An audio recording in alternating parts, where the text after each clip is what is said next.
All right, we are live. Hello, everybody. My name is Madeleine, and I am the Communications and Project Manager at the Stigma-Free Society. And I am here today with Alysha Gill. Alysha is a poet, an international best-selling author, and a mental health advocate. So excited to have you here today. How are you doing today? I'm doing good, thank you. Thank you so much for having me. I'm excited to have a conversation about mental health today with you. Awesome. So I'm going to start off. I'm just going to read your bio so that the viewers know who you are. And then we'll jump into the interview. Awesome. Awesome. So as I said, Alysha Gill is a poet, an international best-selling author, and an advocate for mental health. Alysha works with youth for the Surrey School District and also volunteers for the South Asian Youth Mental Health Team in her community. Alysha's personal battle with mental health and suicidal ideation has given her a strong desire to help others that face similar challenges. She shares her life experience to shed light on a very important topic that is close to her heart, mental health. And Alysha aims to give her readers motivation to overcome the challenges they could be facing in their lives. She hopes that readers gain a better understanding of what it is like to live with mental health issues. And her book, Anxious Fighter, talks about her journey of overcoming the idea of suicide and discovering self-love. So welcome, Alysha. Yes, thank you. Yeah, so I would just love to know more about you from your words, and just like how did you come to be where you are today? Well, for me, so I've been a mental health advocate now since 2017, so about 4 years. And for me, I got the motivation to become a mental health advocate after I started struggling with my personal mental health issues. So for me, that started in 2012. I started to experience pretty tough anxiety, and it was after some family issues, and I started dealing with physical health too. So I had a concussion as well playing soccer. So after that, I started to get pretty intense migraines. And then from there, I started to experience quite tough anxiety. And I was not used to that because growing up, I never really struggled with that too much. So for me, that journey of struggle I really wanted to help other people that also struggled, because I know when it comes to mental health, it's looked at so differently than physical health. And that's something that I definitely want to change after experiencing it firsthand myself. So for me, that's kind of how it started, is by my own personal struggle with it. And then the more I kind of went on and dealt with my anxiety, the more I wanted to help other people, and the more I felt empowered to want to make a change, just because it's affected me so much. And I know that it affects so many people out there in the world today. And we just don't talk about it enough. So I really wanted to create that conversation. So I just decided to create an Instagram page, and I decided to share my poetry, and just put myself out there, because, why not? If it was something like, physical, I feel like, why can't it be something mental health? Why can't we talk about that, Definitely. Oh, yeah. Yeah, no, I mean, that's the thing, right? Like, if you were injured in soccer, you feel comfortable talking about that, but then it's as if anxiety is this whole other thing, but it's just a part of our health, right? It's just a part of our health. That's what we're working towards, getting out there. So your passion for mental health really developed like when you were going through your own challenges.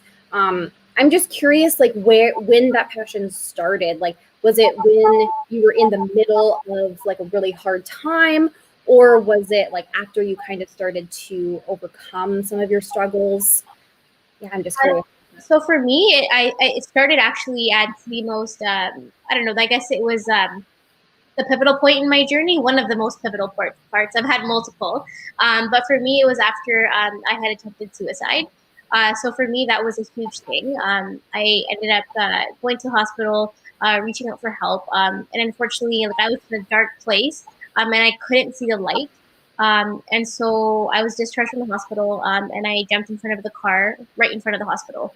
I broke my arm, I hurt my back, I couldn't move. And I just remember in that moment thinking, wow, and it was funny because in that moment, everyone asked me, they're like, when you got hit by a car, did you regret it? And I was like, no, I didn't regret it. So in my head, I was saying, I didn't regret it happening. I regretted the way I did it. And for me, that was a huge thing to say. Like, you just try to end your life. Like, wouldn't you feel grateful you're alive? But no, like I didn't. Like I just felt more miserable. Like that I didn't do what I wanted to do. And that feeling just made me so sad. And I wondered how many people live with that feeling of not wanting to be here. Because how do you do anything in your life when you feel like not being here, right? So for me, after that attempt and the amount of not only me but also my family, made me want to help people. So right after that incident, I think about a month later after that, I started my Instagram account and really got myself out there because I just the good outweighed the bad, and for me it was like, should I share my story? It's a lot to share with the world, but at the same time I was like, you know what, this needs to be talked about, and if anyone's going to talk about something, it's going to be me because I'm pretty hard-headed like that. So yeah, I'm really glad that I did, because I feel like the more I've talked about it, the more people come to me and they tell me, that they're struggling with something, and it makes me feel good to know that I'm not alone and that I can make someone else realize that they're not alone either. Yeah, definitely. Yeah. Yeah, I just thank you so much for sharing and just being so open and vulnerable. I really, really appreciate that. And yeah, I'm just curious that when you first started opening up about suicide, were you faced with any stigma, or were you faced with mostly love and acceptance? I would say for the most part, it was love and acceptance, which was awesome, from my family, my friends, from random people that I had never even met. A lot of positive feedback, but there was some negative feedback. I decided to go public actually with that story on CTV News. So with a story like that, it's huge, and lots of people have opinions on it about suicide, and the way I handled that situation in that moment. So I did get some negative comments, and some negative comments saying, "Oh, well, you did it to yourself." And you know what? Nothing's killing you. You're doing it to yourself.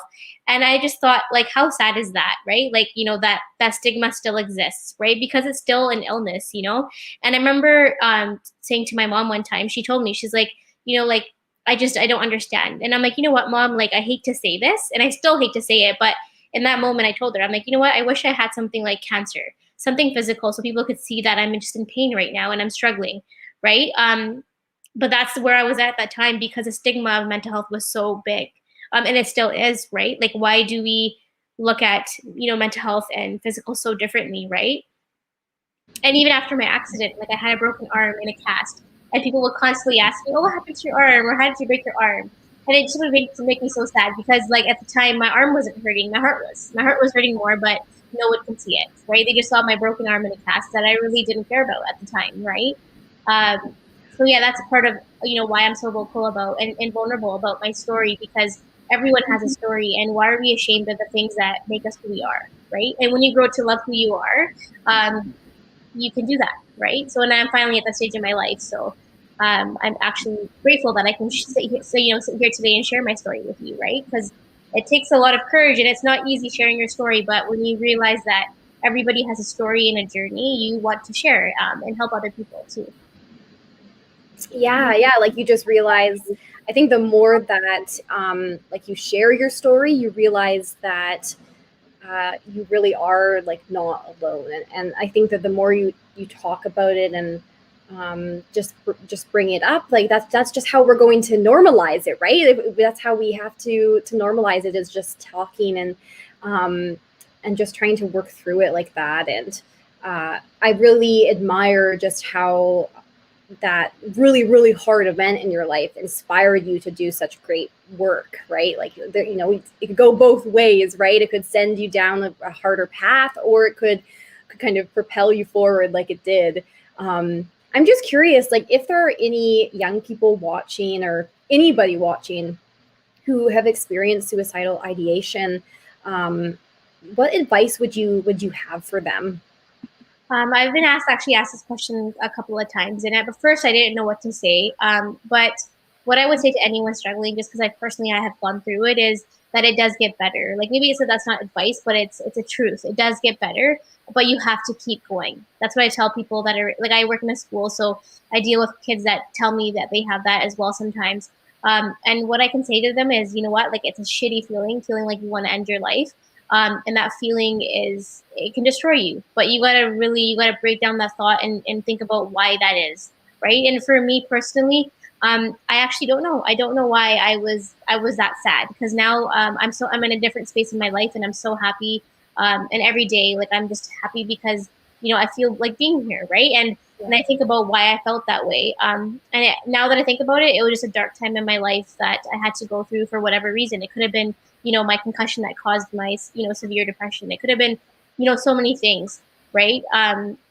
But what I would say to anybody struggling out there is don't judge yourself for having those thoughts, because those thoughts it happens for whatever reason.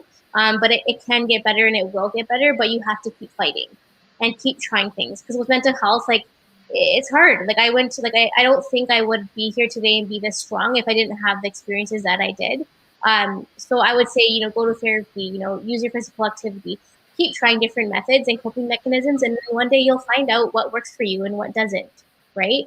And I'm not here to say that I'm perfect, and because I still have terrible coping mechanisms, and I still, struggle like multiple times a month where, like I just don't want to get out of bed. And you know what? That's okay. Right. But I've realized what works for me and what doesn't work for me when it comes to my mental health. Right. And whatever that works for you, that's what you should do. Right. But I would say the most important thing is remembering, like always trying to search for things of why you want to be here in this world. Right. Whether it be your parents, whether it be your dog, like, going on that vacation, hopefully when COVID's over. Right? I just thought about that as I was saying it, right? Like thinking about all those things that you haven't seen in the world, right? And, life is hard for everybody, right? And it's also very beautiful though. And you just have to search for that beauty in the world. Oh, I love that. I love that. Looking for beauty in the world. And just really like, just everybody needs to find that almost like spark in them. Like I just see like a spark in you, that you found this like passion, and you found this motivation that really you kind of just like glow with it. And I think that's what everybody needs, right? Is they need that. It can be anything, right? Whatever helps you to keep moving forward every day and keep choosing to keep going. I think that is so wonderful. And you mentioned that you work with youth, and I would really love to learn more about that, because at the Stigma-Free Society, like we do a lot of work with youth, and there might be parents or youth watching, and I would just love to know about your role and how you got into that work. So for me, it was quite a long journey with my mental health. My original goal was to go into policing, but with my mental health, it just didn't work out for me. So that kind of, I had to pause because of my mental health. So I worked for community living, and I worked with kids that struggled with certain abilities, and I would take them on outings. And then I just realized that I had a passion for working with youth. And at first I was kind of sad because my, lifelong goal was policing, and I thought that's what I would always do with my life. But then you realize that at some point in your life, and some things just don't work out, and that's okay, right? And that's because you're meant to do something else. So for me, that was, working with youth. So I started supervising just 1 hour a day in the Surrey School District. And then that led me to find out about, it's called Safe Schools, the department. So I started, someone told me about Safe Schools, so I did my research, and I looked into it, and I ended up loving the idea of what Safe Schools was. So I applied, and I got in 2019. So I've been working with them for 2 years, and I'm working full time with the Surrey School District in high schools, and it's been incredible. Like I do a lot of outreach work. I do a lot of safety, making sure the kids are okay at lunch and not getting involved in fights. Making sure kids that are struggling with physical health or mental health are doing okay.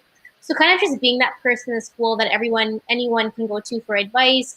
Or chat, or if they want to know something. So that's my role in the school. It's kind of like I'm kind of supervised at times too. So my role is it's small, but it's big. That's what I tell people. Like what I do is very small right now, but also very big, because my title is just kind of supervising and stuff. But what I do is being there present for people is huge, right? And when you're passionate about helping people, people will come to you.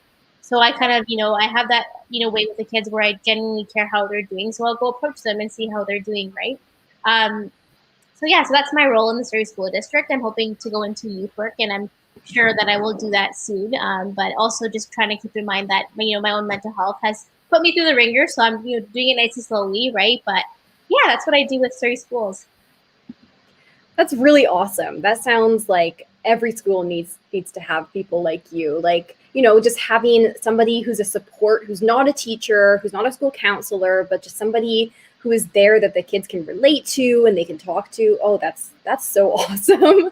Yeah, you definitely do have a very, very important role. I really love that. You also mentioned that you do work with the South Asian Youth Mental Health Team in your community. That's also really, really awesome. And I would love to hear more about that and just how you got into that. But also if there is like a theme of stigma within the South Asian community or with youth that leads to difficulty in talking about mental health, as it is like all over the place. But I'm just curious about that as well.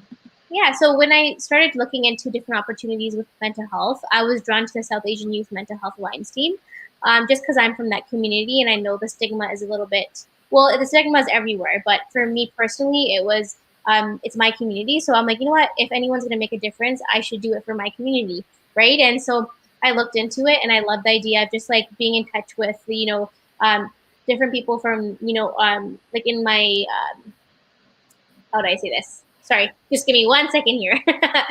I guess working with like the more older generations. Yeah, that's the word I'm looking for. The older generations, because lots of people like the South Asian community, like a lot of our parents have migrated from India, and mental health it doesn't exist. Like people don't know what anxiety is, right? But they experience it, right?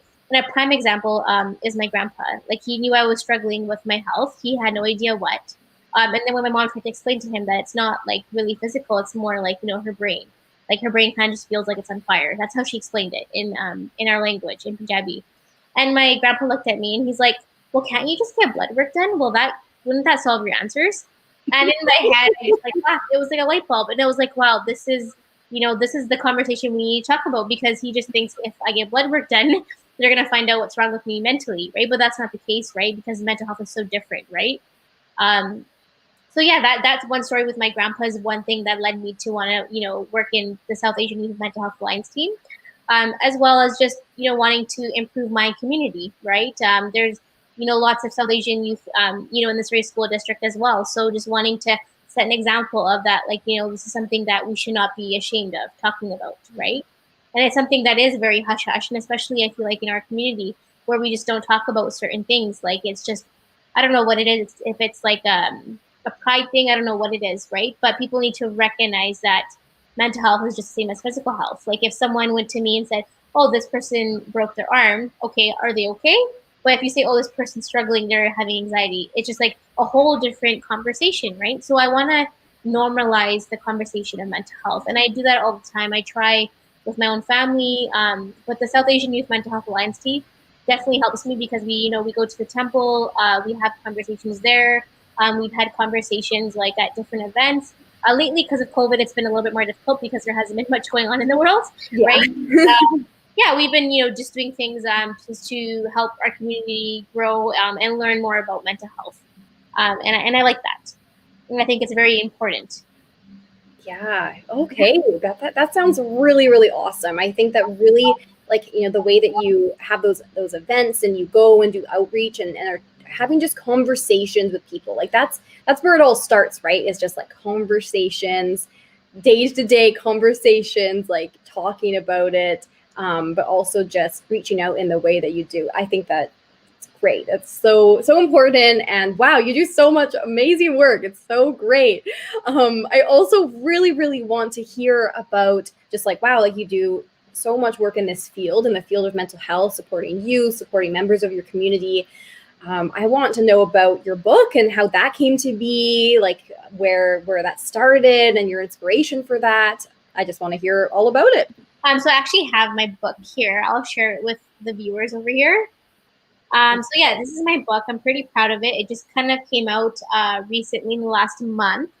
You can kind of see, can't really see, but it's pretty much a chapter book. It's very short, so I want my readers to actually, read it. And I figured short and sweet would be good. And then after, at the end of each chapter, I have like a poem that I've written, and I have a picture there. So yeah, so after it just kind of shows my journey and my progress that I've made from like, the beginning of my mental health struggles to where I am now in my mental health. And for me, this book is huge because I really wanted to help people, especially the ones that struggle with suicidal ideation. I feel like because that really took over my life for a very long time. And I really felt like something that you hear about all the time is like this person's having suicidal thoughts or suicidal ideation. And it's so common, and that's a sad part. And it's so common, but it's not discussed, which is even sadder. So I figured, why not share, your story, because it would really help someone that has suicidal thoughts. And for me personally, I struggled with that for about 5 years. I thought about ending my life every single day, which is why I was so depressed, right? And when you have a thought that powerful, it takes over your life, right? And people wonder why you're not getting out of bed and all these things. You're not brushing, you're not showering. It's like, okay, well, I'm thinking about ending my life. How can I think about going to work, And that's the thing, right? We think that it's like, that's why every day I really, really try my hardest to go out there and work. I love my job, which makes it easier to get up in the mornings, but everybody I pass, I really try to just look at them, before they're a student, a teacher, or anything else. They're a human being first. Like, I want to see how people are doing, because I know that life can be really, really hard. And as human beings, we all deal with really painful events in our lives, right? And things that are in our lives, right? But it's how we're also really resilient, right? So I believe that. So I really want to help people kind of realize their resiliency, right? Which is why I wrote this book. And also my story, I feel like, is very powerful because I've overcome the thought of suicide after a really scary, actually, a moment in my life. I realized that life was worth living, and I felt like I needed to share that with the world, because I don't think I would be here today if I didn't have the experiences that I've had in the past. Right. Yeah. Okay. Yeah, that book sounds amazing. And I will put, like, after this event, I'll put like a link so people can buy the book. I'll put it in the comments so that they have that. But wow, that just sounds so wonderful. And just thank you for sharing. You just share so openly, and the way that you talk about it is just so natural. And I think that that's really the kind of conversation that we need to have, right? Because as you were saying, the suicidal ideation, it's so common, and people don't realize that it's so common. And people that experience it, they feel like they're all by themselves, but really there's so many other people going through that. So yeah, thank you for sharing that, and it just sounds so wonderful. I also, so in the book, in your bio, it talks about how the book is about your journey overcoming suicidal ideation, but then also you're discovering self-love. And I'm interested on your opinion and your experiences with the topic of self-love, and just like your journey with that, and how that concept has affected your journey with mental health. So self-love has been huge for me. I've been really big on that because I remember as a child, I used to always kind of have this confidence in me, and I was able to talk to people and that kind of thing. But when I started dealing with my anxiety and mental health, for some reason, I started having a lot of negative self-talk, which is very common with people that have struggled with mental health issues. Even people that don't struggle with mental health issues, we always say, "Oh, I'm so stupid for doing that," right? Even if it's just like dropping your glass, right? And it happens to everybody. But why do we, call ourselves stupid but someone else? Oh, it's okay, that's fine, right? So we treat ourselves often so differently than other people. And for me, that was the case. Like, I would be so, give so much unconditional love to other people around me, but never myself. And then I just grew to start hating myself because I think it was my depression and me struggling with suicidal ideation. I think that all kind of combined made me really just not like myself. And I used to really feel bad for my family too, because I would think, I have such a beautiful life and I have all these things, but why can't I see it? I only see darkness in my mind. And that would make me really angry. And then I would just start hating myself. So I went through that self-hate process for a very long time, and it destroyed me. I remember one time I was actually showering and I was bathing or showering in hot water, and I put it on cold on purpose because I'm like, you know what? You don't deserve to shower with warm water. You deserve to shower in freezing cold water. So I sat there and made myself, freeze in cold water because I thought I was unworthy of warm water, right? And that's the thing. Those are the things that people are struggling with right now, is not liking themselves, right? And for me, that was like the case for a very long time, right? And then when my mental health started to improve and get better, I really had to focus on that because that was really something that I needed in my life. And I need to grow as a person, as a human, in my career, everything. I knew I needed to love myself first. And I thought it, is something that just was natural. I didn't think you could actually work on it and it come to you, but it's something that I've learned that you can actually you can improve. Because I went from literally hating myself to now loving myself, right? Just by, using these self-love apps, right? And repeating like mantras, like I love myself, I'm worthy, I'm strong, I'm all these things, right? And I even wrote like a pros and cons list of why Alysha is, worthy, why she is not, right? And I had to do all these things, and then after a while of just doing these things, exercising, going back on a little bit of a diet because I had to because of my IBS, right? So going on that diet and physical activity, and I started to get really back into my physical shape. So all that stuff combined really helped me see that I am stronger than I think. And also writing my book. I think the self-love piece really came in after writing my book because the book really showed me my whole story and my whole journey up until now. And prior to it, I thought, I was like, you went through this, you went through that, but you did it all to yourself. And that was my thing. I was blaming myself for a lot of things. And after writing my book, I realized that I was just in a different place. I was sick. And for me personally, I was, heavily medicated. And I was put on various different medications. And, a lot of those side effects were with me. And I have to remember that when I think about my past and all the things that I did to myself, a lot of it was, induced by different medications that just weren't working for me, right? And I don't want to deter anybody who out there who needs medication to go on medication because I still use medication daily, right? But it's like I wasn't in the stage of like being able to track what I was taking. And so I ended up taking a lot of different things and just mixing it all together, thinking it was helping me. But the reality was I was really young and I went on medication not realizing the side effects. So I feel like a lot of my past is really from that because after going off of it and sticking just to one medication, I've been a lot better, right? So I think it's really important for people out there to first of all reach out for that help. And it's okay to take medication, but also be mindful of what you're putting into your body and realize that it's a combination of everything that will help you, right? And self-love is the biggest piece. I think you can't do anything in this world if you don't love yourself, right? Because you always go back to that, right? And it makes your journey of mental health, dealing with mental health, a lot easier. Like I still struggle till this day with my mental health, with anxiety. I would say my depression it has ended, right? But I still have days where my anxiety gets really bad to the point where I'm having a panic attack, or I need to just go to sleep and take a pill and go to sleep, and that's fine for me, and it works for me, right? It's whatever works for you. But then I get myself back up, right? And before I couldn't get myself back up, I would always just go down darker and a darker hole. But now that I've seen the light, I realize that as painful as the moment is, I realize that at least you still want to be here for this moment, right? Even if it feels unbearable, you don't want to kill yourself and you don't hate yourself, right? So this moment is actually okay, and that's literally what I have to say to myself now. Is like, okay, well, in the past you've hated yourself, and every time there was a bad situation, like you just told yourself that you should die and that you hate yourself, right? So after any crummy situation that I've been handed in the last, I would say, year, I can laugh at it after because I'm like, wow, that wasn't so crummy because you've gone through, crummier stuff. That's how I think now. But you have to build yourself to get there, right? A lot of people see me now, they think that I've always been this like, happy-go-lucky, person.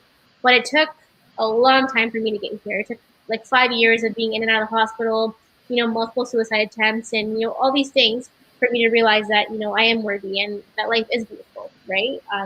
But again, it takes time. It takes time. Wow. That was just like so that was like just so much like wisdom all like packed into that answer to that question. Like, wow, like, okay, whoever's watching right now, like, you need to listen to that again because that was so good. Wow, yeah, that was very awesome. I think that it can just show that all the hard things that you have been through have just like, they've really made you stronger, and they've made you able to be the person you are today, and live a happier life, because you know the darkness and now you see like the light and you can appreciate it more. And so lovely. It's just been so wonderful talking to you today. Yeah. We're nearing the end of the interview, but I just want to ask, like, is there anything else that you would like to add for any of the viewers watching? Yeah. Just anything else you'd like to add, or where people can find you on like Instagram and stuff like that too. For sure. So, to kind of close off, I think my last piece of advice for anyone out there watching is that mental health is hard and it's not easy. It's a journey. But if you work your butt off enough, you will get there. You'll get to a stage where you'll have enough experience, enough therapy, enough counseling, enough of everything for you to realize that it does get better. It's just like a physical illness. You have to picture it that way.